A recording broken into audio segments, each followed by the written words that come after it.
মানবিকতার কারণে এতগুলো ছেলে মেয়ের চাকরি একবারে কেড়ে নেওয়া যায় না। দুর্নীতির প্রশ্নটিকে তারা এড়িয়ে যাননি। বিচারকরা জানিয়েছেন যে দুর্নীতির তদন্ত চলবে, যেভাবে চলছিল সেভাবেই চলবে, কিন্তু আপাতত সবার চাকরি বহাল রাখা হলো। সেই সূত্রে অভিজিৎ গাঙ্গুলি, যিনি প্রাথমিকে এই নিয়োগটাকে বাতিল করে দেবার নির্দেশ দিয়েছিল, হাইকোর্টের ডিভিশন বেঞ্চ তা খারিজ করে দিল। মোদ্দা বিষয় আজকে যেটা ঘটলো সেটা এই রকম। এখন এরপরে স্বাভাবিকভাবেই প্রশ্ন উঠবে যে মানবিকতার কথা আজ হাইকোর্টের ডিভিশন বেঞ্চ জানালো, সেই একই মানবিকতার কারণে কেন উচ্চ মাধ্যমিকে যারা চাকরি হারিয়েছিল তারা চাকরি ফেরত পেল না? আমি দুঃখিত, গলা খুসখুস করছে, ফলে বিষয়টা ভাববার মতো।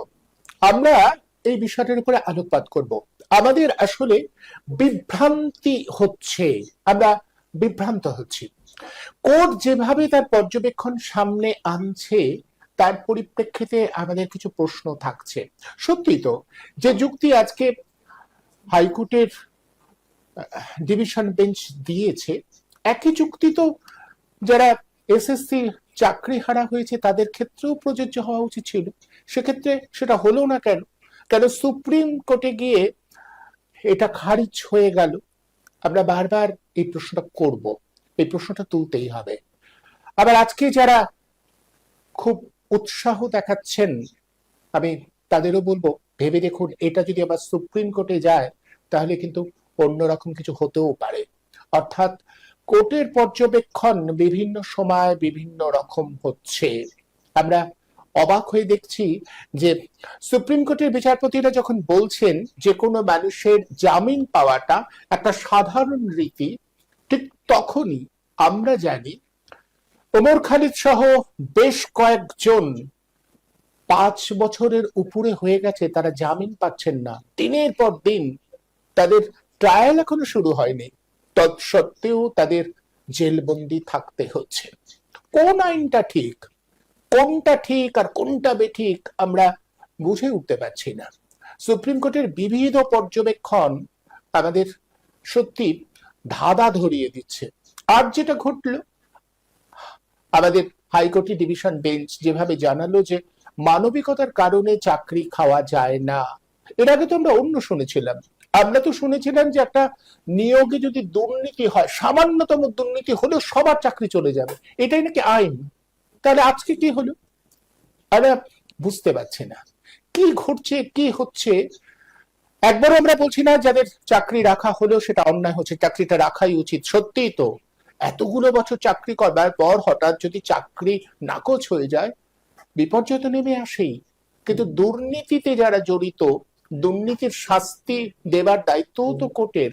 দুর্নীতি হয়েছে, সেই দুর্নীতির তদন্ত চালানো এবং চাকরি বহাল রাখা, এটা যদি এক্ষেত্রে হয় তাহলে এসএসসির ক্ষেত্রে সেটা হবে না কেন? আমরা এই প্রশ্নটা তুলবই। আমাদের বিষয়টা জানতেই হবে, কারণ দ্বন্দ্ব তৈরি হচ্ছে, যে কারণে একদল শাস্তি পাচ্ছে আর ওই একই কারণে অন্য আর দল ছাড়া পেয়ে যাবে। আইনের এরকম দুটো মুখ থাকে কি করে? আমাদের ভাবাচ্ছে। আসলে কোথাও যেন মনে হচ্ছে বিচার বিভাগ নানা দ্বন্দ্ব দ্বিধায় ভুগছে, তাদের পর্যবেক্ষণের মধ্যেও নানা দ্বিধা দ্বন্দ্ব বারবার চলে আসছে। আমরা তো জানি ইতিমধ্যে ডিএ মামলাটা নিয়েও দিনের পর দিন গড়িমসি চলছে। সুপ্রিম কোর্টে এখন গোটা বিষয়টা আটকে রয়েছে। কবে এটার চূড়ান্ত নিদান দেওয়া হবে কেউ জানেন না। আমরা বারবার এই বিষয়গুলো দেখছি আর আমাদের দ্বন্দ্ব বাড়ছে। বিচার বিভাগ কি ধরনের পর্যবেক্ষণ দিচ্ছেন? বিভিন্ন সময় তাদের পর্যবেক্ষণ বিভিন্ন রকম হয়ে যায় কি করে? বারবার এই প্রশ্নগুলো আমাদের তুলতেই হবে। আসুন গোটা বিষয়টির উপরে আলোকপাত করি। আজ আমার আলোচনায় একজন আইনজীবী রয়েছেন এবং আরেকজন যিনি রয়েছেন তিনি সরকারি কর্মচারী সংগঠনের একজন আধিকারিক।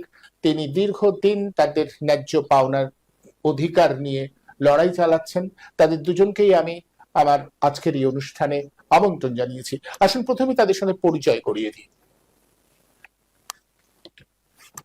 আমার সঙ্গে এই মুহূর্তে রয়েছেন আনিসুর রহমান, পেশা আইনজীবী, এবং শ্যামল কুমার মিত্র, কনফেডারেশনের সভাপতি হিসেবে রয়েছেন। আপনাদের দুজনকেই আজকের এই অনুষ্ঠানে আমি স্বাগত জানাচ্ছি। আমি প্রথমেই আসবো আইনজীবী হিসেবে আনিসুর রহমানের কাছে, গোটা বিষয়টা একটু পর্যালোচনা চাইবো। আনিসুর বাবু, আপনার কাছে আমার জিজ্ঞাসা, আপনি একটু আজকের এই রায় এবং এসএসসি তে যে জায়গাটা ঘটেছে, আমরা শুনছিলাম যে বিভিন্ন জায়গাতে বলছে যে বিচারকদের বক্তব্য হচ্ছে যে মানবিকতার দৃষ্টিকোণ থেকে গোটা বিষয়টা পর্যালোচনা করা হয়েছে। এখন মানবিকতার বিষয়টা যদি সামনে আসে তাহলে সব ক্ষেত্রেই তো সেটা জরুরি, সেটা মানবিকতা বহির্ভূত আইন, এটা তো আমরা ভাবতে পারি না। কিন্তু যেভাবে গোটা বিষয়টা সামনে আসছে তাতে দ্বন্দ্ব তৈরি হচ্ছে। যদি এতগুলো ছেলে পেলে চাকরি রাখা যায় তাহলে এসএসসির ক্ষেত্রেও সেটা করা হলো না কেন? একেবারে নির্দিষ্ট করে কারা দোষী তাদের চিহ্নিত করে তারপরে এদের চাকরির নিয়ে চূড়ান্ত একটা সিদ্ধান্ত নেওয়া যেত। তার আগে সুপ্রিম কোর্ট এরকম একটা রায় দিয়ে দিল, এতগুলো ছেলে পেলের জীবন ভবিষ্যৎ অনিশ্চিত হয়ে গেল। আর আজকে হাইকোর্টের ডিভিশন বেঞ্চ যা বলছে তা নিয়ে রাজনৈতিক চাপানুতোর শুরু হয়েছে। কিন্তু আমি বলছি এটা আবার সুপ্রিম কোর্টে গেলে পাল্টে যাবে না, তারও তো কোনো গ্যারান্টি নেই। আগামী দিন আবার সুপ্রিম কোর্টে যাবে, সুপ্রিম কোর্টে গেলে আবার অন্যরকম পর্যবেক্ষণ আসতে পারে। আদালতের রায় নির্ভর করে যে বিভিন্ন পক্ষের সওয়াল জবাব এবং তাদের সমস্ত আর্গুমেন্ট গুলো আদালতের কিভাবে অবশ্যই নিজস্ব একটা জায়গা রয়েছে, নিজস্ব একটা মতামত সমস্ত পক্ষের বক্তব্য শুনে, এবং সেখানে অনেক সিঙ্গেল যখন হয়েছে ডিভিশন বেঞ্চ খারিজ ক্ষেত্রে যেমন হয়েছে, আবার ডিভিশন বেঞ্চ খারিজ হয়েছে। আমি শ্যামল বাবুর কাছে, শ্যামল বাবু, আপনি গোটা বিষয়টাকে কিভাবে দেখছেন? মানে আদালতের পর্যবেক্ষণ বিভিন্ন সময়, এটা ঘটনায় আনিসুর রহমান যেটা বললেন যে সত্যি তো সিঙ্গেল বেঞ্চের বক্তব্য ডিভিশন বেঞ্চে পাল্টাতে পারে, আবার সুপ্রিম কোর্টে যাওয়ার অবকাশও থাকে।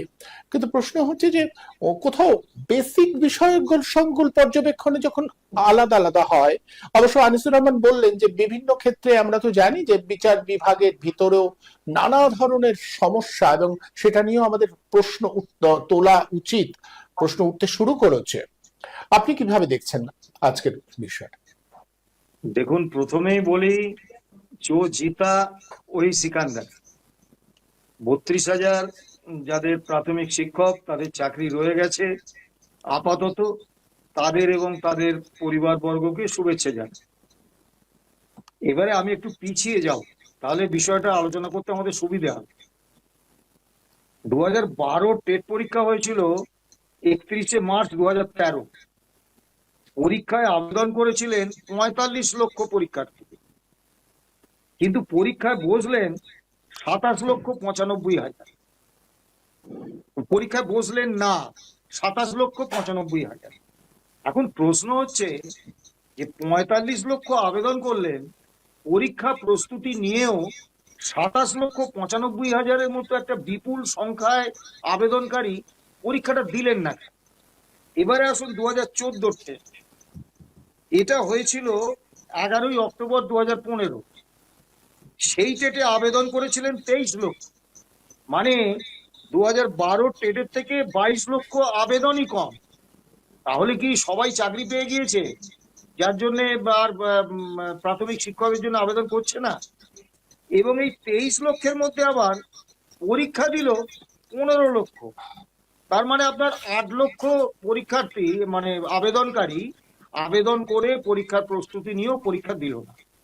এখন এইটা আপনার অস্বাভাবিক মনে হচ্ছে না? সারা ভারতবর্ষে কোনো চাকরির প্রতিযোগিতামূলক পরীক্ষায় এইরকম অস্বাভাবিক ঘটনা কিন্তু ঘটে না। এক্ষেত্রে কেন ঘটেছে? ঘটেছে তার কারণ 2012 টেটে যখন ওই আবেদন হচ্ছে তখনই চারিদিকে একটা ব্যবস্থার কথা প্রচারিত হয়ে গেছে, বহুল প্রচারিত, যে টেট দিয়ে কিছু হবে না, টাকার বিনিময়ে চাকরি হবে। এবং বিভিন্ন রাজ্যের বিভিন্ন জায়গায় এজেন্ট ছড়িয়ে দিয়েছে তৃণমূল কংগ্রেস, সেই এজেন্টরা টাকা তুলছে। প্রাথমিক শিক্ষকের চাকরি দেবে বলে। এবারে আসুন 2015 সালে খবরের কাগজগুলোতে একটা নিউজ হলো যে হাওড়ায় টেট এড়িয়ে প্রাথমিক স্কুলে আজব নিয়োগ। বিষয়টা কি, 2012 সালেই পশ্চিমবঙ্গ সরকার নিয়ম করেছিল যে টেট ছাড়া কোনো প্রাথমিক শিক্ষক নিয়োগ হবে না। 2014 সালে হাওড়া জেলা প্রাথমিক শিক্ষা সংসদ 1826 জনকে নিয়োগ করলেন টেট এড়িয়ে, এবং 2010 সালের একটা বিজ্ঞাপন, যে বিজ্ঞাপন অনুসারে চাকরি নিয়োগ হয়নি, সেই বিজ্ঞাপনটাকে হাতিয়ার করে। সেই বিজ্ঞাপনে বলা ছিল আবেদন করার ন্যূনতম যোগ্যতা মান হচ্ছে জেনারেল, ওবিসি, এসসি, এসটি ক্যাটাগরিতে মাধ্যমিক পরীক্ষায় অন্তত পক্ষে 68%, 63%, 55% এবং 34% নম্বর পেতেই হবে। আমি টেটের বিষয়টা বাদ দিচ্ছি। তাহলে যে পরীক্ষা হাওড়া জেলা প্রাথমিক শিক্ষা সংসদ নিল, সেই পরীক্ষায় ন্যূনতম আবেদন করার ন্যূনতম যোগ্যতা মান হচ্ছে এইটা। এই যে 1826 জনকে নিয়োগ দিল, এদের বেশিরভাগের এই যোগ্যতা মান নেই, এবং ক্ষেত্র বিশেষে 28% পর্যন্ত নম্বর কম। পুলককান্তি দেব ছিলেন হাওড়া প্রাথমিক শিক্ষা সংসদের চেয়ারম্যান, তিনি তৃণমূল নেতা। তাকে সাংবাদিকরা প্রশ্ন করলেন যে প্রথম কথা, আপনি টেট এড়িয়ে নিয়োগ করলেন কি করে? রাজ্য সরকার সিদ্ধান্ত নিয়েছে যে 2012 পরে টেট ছাড়া নিয়োগ হবে না। উনি সেটার কোনো উত্তর দিলেন না। দ্বিতীয় প্রশ্ন করলো যে আপনারা তো মাধ্যমিক পরীক্ষায় তো ন্যূনতম যোগ্যতা মান বেঁধে দিয়েছিলেন যে এই নম্বর কমপক্ষে পেলে সে আবেদন করতে পারবে, সেক্ষেত্রে এরা আবেদন করলো কি করে? পরীক্ষা দিয়ে চাকরি পাওয়া তো পরের ব্যাপার, এরা আবেদনটা করলো কি করে? পুলককান্তি দেব বললেন, হ্যাঁ, ওরা মাধ্যমিক পরীক্ষায় যথেষ্ট কম নম্বর পেয়েছে, আমাদের যোগ্যতা মান পেরোয়নি, এটা ঠিক, কিন্তু আমাদের নেওয়া পরীক্ষায় ওরা পাশ হয়েছে। এখন এই আমাদের নেওয়া পরীক্ষায় ওরা গেল কি করে?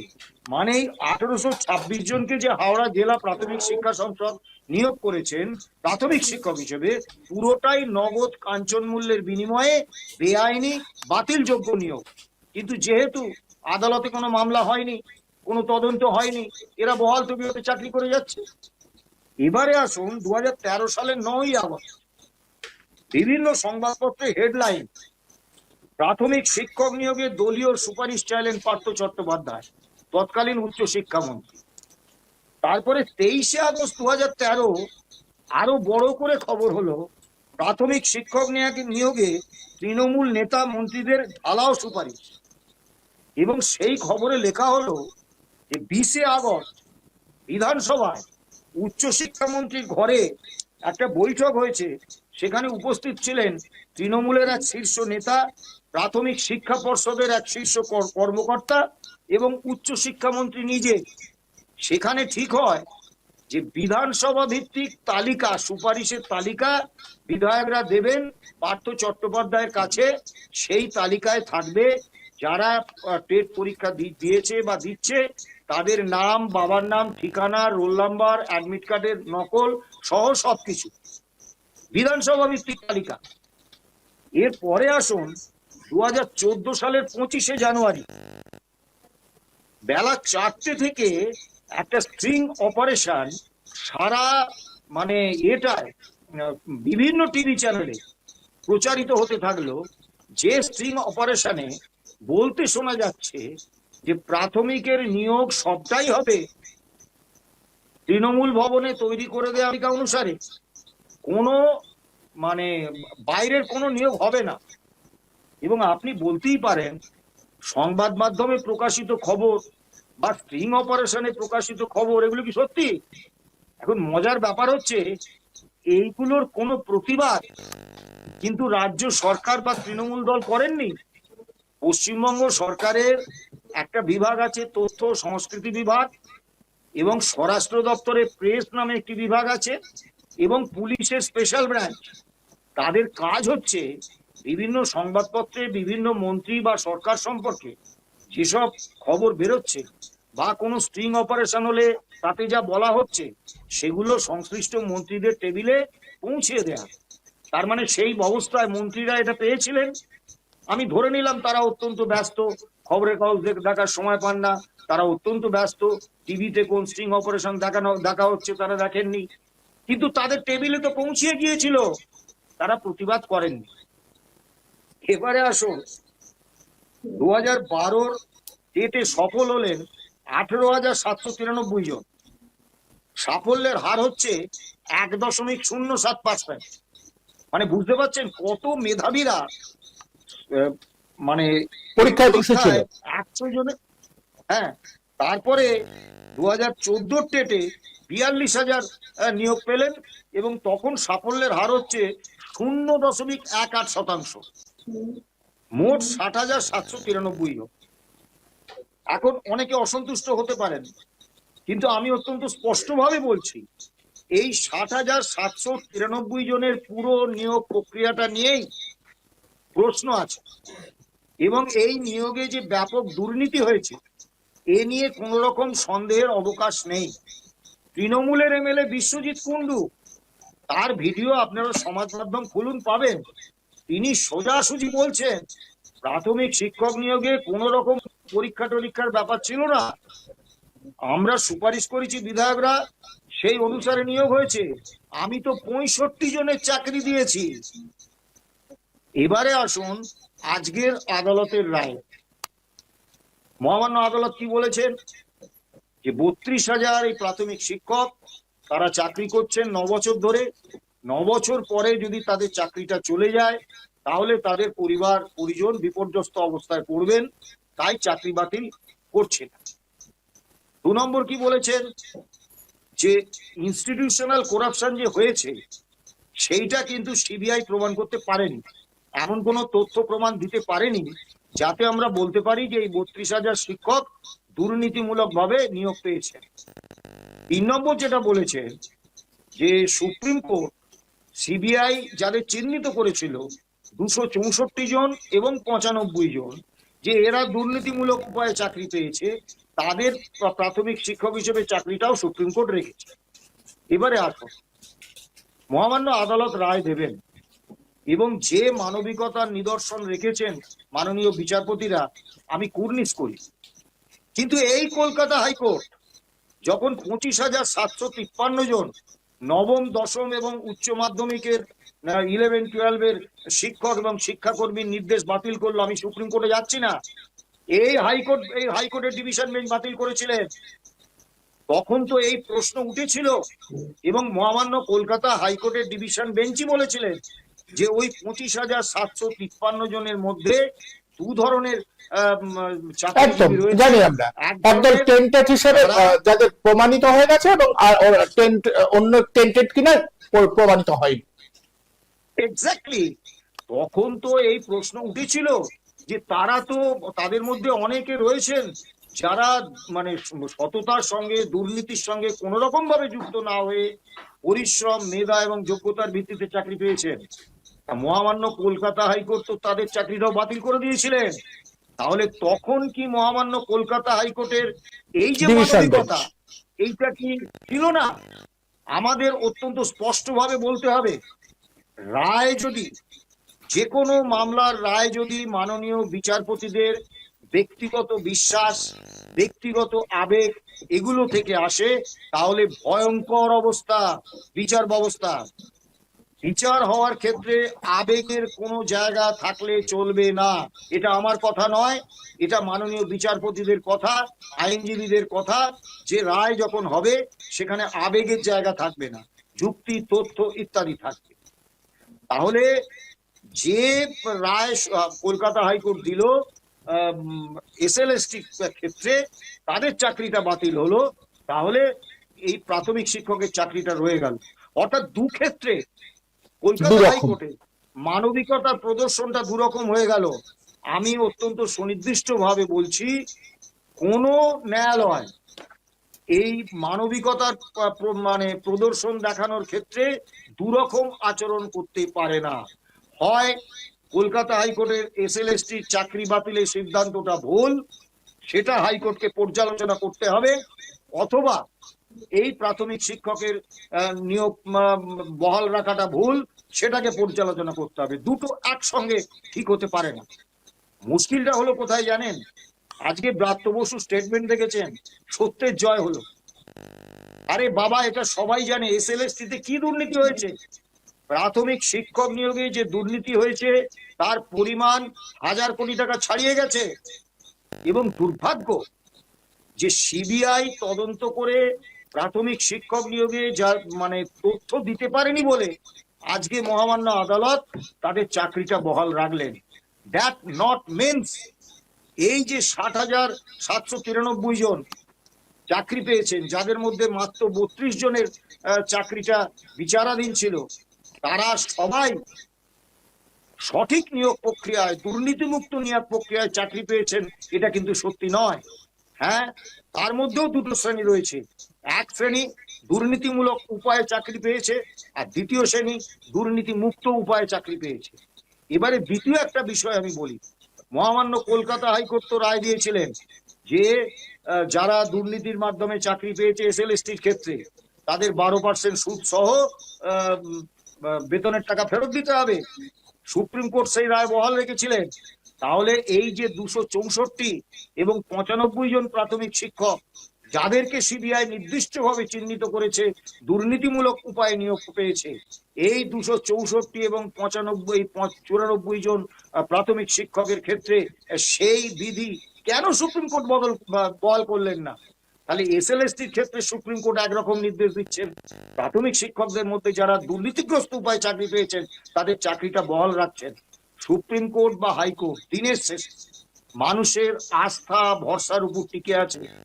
যেদিন মানুষের আস্থা ভরসা এই বিচার ব্যবস্থার উপর থেকে সম্পূর্ণ চলে যাবে, না থাকবে সুপ্রিম কোর্ট, না থাকবে হাইকোর্ট। আমি অবাক হয়ে যাই জানেন, এই কলকাতা হাইকোর্টে এই যে প্রশান্ত বর্মন বিডিও, যে 13 প্রিলিমিনারিতে 13 পেয়ে সে WBCS মেন পরীক্ষায় বসেছে এবং নাকি ফার্স্ট হয়েছে, যেখানে কাট অফ মার্কস ছিল 122। তাহলে 122-এর মধ্যে 13 পেয়ে সে কি করে ফাইনালে বসে? এইটা কিন্তু সরকারি তথ্য, টিএসসি এই তথ্যটা দিয়েছে।